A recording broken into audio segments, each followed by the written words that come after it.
my name is Sarah Epp, and I am currently enrolled in Grand Canyon University.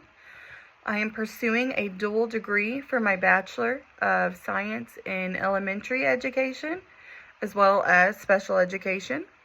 I'm making this video today to discuss teaching dispositions and the purpose behind them.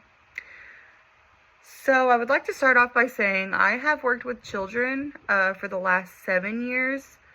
And then the last 4 years, I've actually worked as a special education para in a functional classroom. So working with children and in classrooms, I have come to learn that compassion is one of my strongest dispositions when it comes to being in a classroom. One of my favorite sayings is, it's always best to meet students where they are. And by that, I mean, for me, I like to get on the student's level and really relate to them and show them I'm interested in what they know and what they can tell me and show me. And I really like to give grace and acknowledge the challenges that need met, with an understanding mindset. Another disposition, I think, would be advocacy. I'm all for advocating for my students and their families and taking all steps necessary to create the most effective learning environment for these children and making sure their needs are met and the families and I and all of us are on the same page at the end of it. Working in a special education room, I feel like we really, really have to advocate for these kids because they're not seen or heard on the same level by everyone like a gen ed kid is, I believe.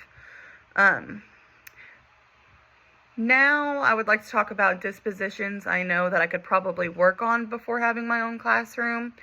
And that to me would be reflection. So being a lead teacher in my own classroom, I'm going to have to learn how to reflect on a day-to-day basis on things that happen, like with each student and their strengths and weaknesses, as well as my own, like things that I struggle with and how I handle situations.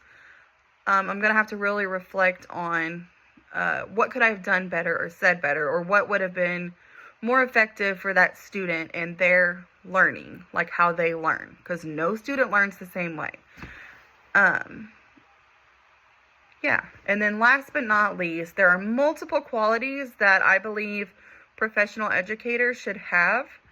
But to name a few, I think professional conduct is very important because this disposition is exhibiting professionalism and maintaining confidentiality for all students. This is communicating and interacting appropriately, frequently, fairly, and effectively with kindness and understanding that all students and colleagues, and